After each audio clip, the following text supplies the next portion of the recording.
Hello friends, आज हम लोग बात करने वाले हैं आरबीआई की one of the most important schemes sovereign gold bond के बारे में। गोल्ड इन्वेस्टमेंट में ये one of the best investment माना जाता है क्योंकि इसमें ना तो जीएसटी लगता है ना ही long term capital gains tax, plus इसमें आपको 2.5% का इंटरेस्ट रेट हर साल मिलते रहता है और लास्ट 5 ईयर्स के दौरान देखा गया है कि इसमें 93% की वृद्धि हुई है। तो चलिए आज बात करते हैं सॉवरेन गोल्ड बॉन्ड स्कीम के बारे में। सॉवरेन गोल्ड बॉन्ड है क्या? Sovereign gold bond government securities है जो कि डेनोमिनेशन में किस में रहती है, ग्राम्स ऑफ गोल्ड में। ये इशू करता है रिजर्व बैंक ऑफ इंडिया। ये सुपीरियर ऑल्टरनेटिव है, जो कि आप गोल्ड को फिजिकल फॉर्म में रख रहे हो उससे ज्यादा बेटर ऑप्शन है आप सॉवरेन गोल्ड बॉन्ड खरीदे। सॉवरेन गोल्ड बॉन्ड की इंटरेस्ट रेट आज के टाइम में 2.5% है, जो कि हर साल आपको इनिशियल इन्वेस्टमेंट पर मिलते रहती है। और ये जो भी इंटरेस्ट रेट अमाउंट है वो सेमी एनुअली, मतलब हर 6 महीने में आपके बैंक अकाउंट में क्रेडिट कर दिया जाता है। और लास्ट इंटरेस्ट रेट जो भी रहेगा वो आपको मेच्योरिटी के प्रिंसिपल के अलॉन्ग विथ वो मेच्योर करके टोटल मिल जाएगा। टेन्योर इसका 8 साल का होता है, प्लस इसमें अर्ली एग्जिट का भी ऑप्शन है 5 साल के बाद। पेमेंट आप कैश के थ्रू कर सकते हैं, इसमें मैक्सिमम लिमिट 20,000 तक का है। उसके बाद चेक, डिमांड ड्राफ्ट या इलेक्ट्रॉनिक फंड ट्रांसफर के द्वारा आप बाई कर सकते हैं। फिजिकल गोल्ड का देख लेते हैं कि क्या डिसएडवांटेज है सॉवरेन गोल्ड बॉन्ड के मुताबिक। तो फिजिकल गोल्ड में आपको रिस्क रहता है चोरी होने का और ये सब का, कॉस्ट का अलग फैक्टर रहता है स्टोरेज के लिए, वो सब एलिमिनेट हो जाता है सॉवरेन गोल्ड बॉन्ड के केस में। इन्वेस्टर एश्योर रहता है, market value of gold at the time of maturity उसको मिल जाता है, प्लस इसमें पीरियोडिकल इंटरेस्ट रेट भी मिलता है। तो जो घर में आप गोल्ड रखते हो उसमें ना तो आपको कोई पीरियोडिकल इंटरेस्ट रेट 2.5 के हिसाब से कुछ मिलता है, तो ज़्यादा बेटर है एसजीबी लेने का।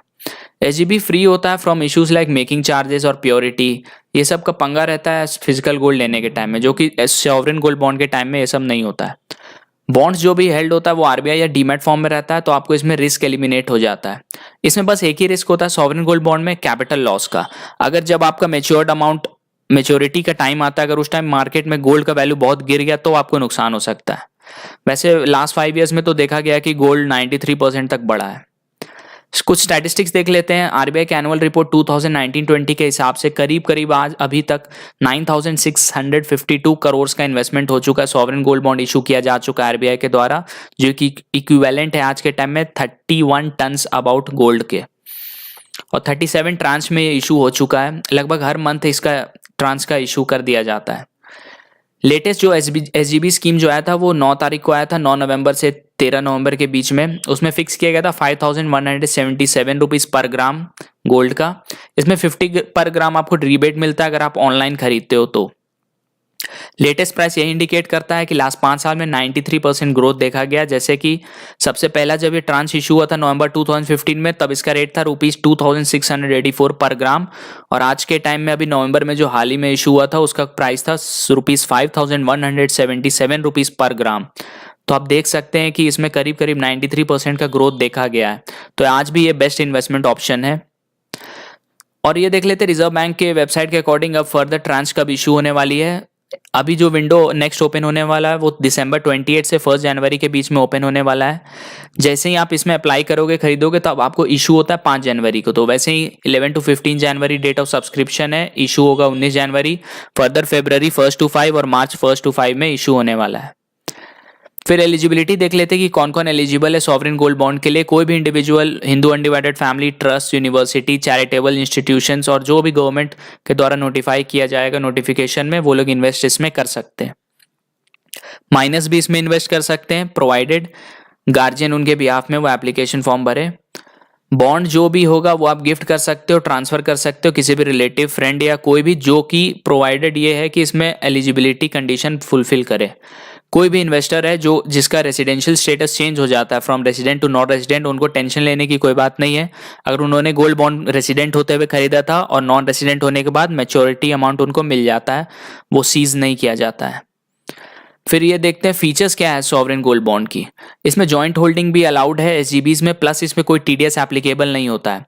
एप्लीकेशन फॉर्म आप ऑफलाइन भी भर करके दे सकते हैं through various bank, stock holding corporation India limited की ऑफिसेज होती है मेजर सिटीज में, या कोई भी डेजिग्नेटेड पोस्ट ऑफिस या एजेंट्स के थ्रू आप ऑफलाइन इसमें अप्लाई कर सकते हो। Pan card main KYC document है जो कि मैंडेटरी है, आपको फॉर्म के टाइम में पैन कार्ड देना मैंडेटरी होता है। और ईमेल आईडी भी देने में ज़्यादा बेहतर है, क्योंकि तब आपको सर्टिफिकेट ऑफ होल्डिंग जो होता है वो आपके ईमेल में ही प्रोवाइड कर दिया जाएगा, तो आपको ऑफलाइन चक्कर काटने की ज़रूरत नहीं है। इन्वेस्टर के पास एक यूनिक इन्वेस्टर आईडी होता है एप्लीकेशन के टाइम में, वही यूनिक इन्वेस्टर आईडी होता है, वो फर्दर आप कोई भी सब्सिक्वेंट इन्वेस्टमेंट करेंगे तो आप उसी यूनिक आईडी के थ्रू कर सकते हैं। और एसजीबीस को आप कोलैटरल की तरह यूज भी कर सकते हैं लोन लेने के टाइम में। इन्वेस्टमेंट लिमिट की बात कर लेते हैं। बॉन्ड जो इशू होता है वो denomination of 1 gram of gold से स्टार्ट होता है और उसके मल्टीपल्स में। मिनिमम इन्वेस्टमेंट इंडिविजुअल्स के लिए 1 ग्राम है, 1 ग्राम से स्टार्ट होता है सभी के लिए। मैक्सिमम लिमिट है इंडिविजुअल्स के लिए 4 kg, हिंदू अनडिवाइडेड फैमिली के लिए भी 4 kg मैक्सिमम इन्वेस्टमेंट लिमिट है। ट्रस्ट और कोई भी सिमिलर एंटिटीज है उनके लिए 20 kg है एक फिजिकल ईयर में। तो इसमें ये नहीं है कि आप जिंदगी भर के लिए बस 4 kg मैक्सिमम ले सकते हैं, हर साल के लिए आप चाहे तो हर साल 4 kg, अगर आप इंडिविजुअल है तो 4 kg तक आप इन्वेस्ट कर सकते हैं इसमें।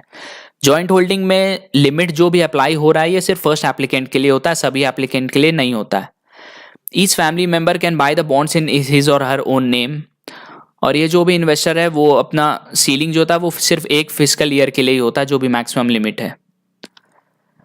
आप ऑनलाइन इसमें अप्लाई करेंगे तो ज़्यादा बेहतर होगा ऑनलाइन खरीदने में, क्योंकि इशू प्राइस जो भी गोल्ड बॉन्ड्स का रहता है वो 50 पर ग्राम लेस हो जाता है अगर आप ऑनलाइन इसमें सब्सक्राइब करते हो तो इसमें ऑनलाइन सब्सक्राइब करने के लिए यदि आपके पास बैंक अकाउंट है तो ज़्यादा बेहतर है, उसमें नेट बैंकिंग सुविधा है। तो नेट बैंकिंग अकाउंट के होम पेज में अगर आप जाओगे तो उसमें जब भी गोल्ड बॉन्ड की इशू करने वाली डेट होती है या ऐसे भी आपको होम पेज में उसमें अवेलेबल रहता है। अगर आप SBI, PNB, HDFC जो भी बैंक अकाउंट यूज़ करते हो उसके नेट बैंकिंग के होम पेज में आपको मिल जाता है वहाँ साइड में SGB का ऑप्शन, वहाँ से आप सिर्फ 1 मिनट के अंदर ही आप अप्लाई कर सकते हो। तो इसके लिए ज़्यादा बेहतर है आप ऑनलाइन ही अप्लाई करो, इसमें आपको 50 पर ग्राम लेस भी मिलता है, प्लस आपको भागदौड़ करना भी नहीं पड़ता। प्राइस ऑफ गोल्ड जो भी रेलेवेंट ट्रांच के लिए वो पब्लिश करता है RBI with in 2 days before the issue opens. तो जब भी अगर 28 दिसंबर को ओपन होना है नेक्स्ट, तो आपको 26 दिसंबर को रेट पता चल जाएगा। और जो भी बॉन्ड है वो डीमैट अकाउंट में आप हेल्ड कर सकते हैं। डीमैट अकाउंट में हेल्ड करने का फायदा यह है कि बाद में ट्रेडेबल हो सकता है। फिर क्या है ऑप्शन रिडेम्पशन का, देखते हैं रिडेम्पशन का रूल्स क्या है। रिडेम्पशन के लिए आपको 1 मंथ पहले मैच्योरिटी के आपको बता दिया जाएगा कि आपका बॉन्ड मैच्योर होने वाला है, और विद इन 1 डे मैच्योरिटी के विद इन 1 डे के पहले ही आपको एटलीस्ट 1 डे बिफोर आपको इंटीमेट करना पड़ता है कि मेरे को ये अमाउंट निकालना है। तो रिडीम कराने के लिए आपको 1 दिन के पहले इंटीमेट करना होता है, जहां पर भी आपने वो SGB को इशू करवाया था बैंक, पोस्ट ऑफिस या SHCIL ऑफिस में। और जिस दिन मैच्योरिटी डेट होगा मैच्योरिटी आपका प्रोसीड कर दिया जाएगा जो भी बैंक अकाउंट में ही एज पर जो भी डिटेल्स आपने दिया था। और कोई भी डिटेल्स में अगर आपको चेंजेस करवानी है तो आपको टाइम टू टाइम इन्वेस्टर को इंटीमेट करते रहना होगा जहां आपने वो खुलवाया था, इशू करवाया था SGB को। जैसे अकाउंट नंबर चेंज कराना है, ईमेल ID चेंज करवाना है बीच में, तो आपको इंटीमेट करना होगा चेंजेस के बारे में। इसमें प्री मैच्योर रिडेम्पशन का भी ऑप्शन रहता है, लेकिन ये ज़्यादा बेनिफिशियल नहीं रहेगा आपके लिए। क्यों? क्योंकि अर्ली एनकैशमेंट आप 5 साल के बाद करा सकते हैं, 5 साल से 8 साल के बीच में। इसमें आपको कैपिटल गेन्स टैक्स देना पड़ता है। अगर आप 8 साल तक पूरा टाइम तक रखते हैं अगर SGB को, तो आपको कोई कैपिटल गेन्स टैक्स नहीं लगता है। लेकिन यदि आप 5 साल के बाद अर्ली एग्जिट कर लेते हो तो कैपिटल गेन्स टैक्स लगता है इसमें आपको, long term capital gains tax. उसके बाद आपको इसमें लॉस भी है, तो इसलिए ज़्यादा बेहतर रहेगा कि आप 8 साल तक पूरा टर्म लिमिट तक रखें इसको। बॉन्ड ट्रेडेबल होता है एक्सचेंजेस में अगर डीमैट फॉर्म में है, और ऑनलाइन में अगर आप ट्रेड के थ्रू खरीदते हो, स्टॉक सेंसेक्स के थ्रू या फिर स्टॉक मार्केट के थ्रू, तब आपको 5 से 10% तक का डिस्काउंट हो जाएगा। जैसे अभी 5177 रुपीज़ पर ग्राम था नवंबर में, यदि आप इसको वही ट्रेड से खरीदते ट्रेडिंग मार्केट तरफ से, तब आपको करीब करीब इसमें 5 से 10% का मुनाफा हो जाता, करीब 400-500 रुपये आपको कम में इशू हो जाता है पर ग्राम। तो इस पर भी देखते रहिएगा कि कब रेट सही है वहाँ स्टॉक मार्केट तरफ, तो उस टाइम बाई करने में ज़्यादा फायदा है।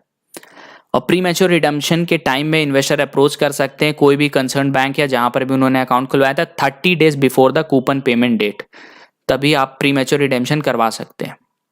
आई होप कि आपको ये वीडियो अच्छा लगा होगा और आपकी सारी डाउट्स क्लियर होंगी। फिर भी अगर आपको कोई डाउट है तो कमेंट सेक्शन में ज़रूर बताइएगा, मैं उस डाउट का रिप्लाई ज़रूर करूँगा। Thank you for watching this video. Do like, share and subscribe this channel future investment. Thank you.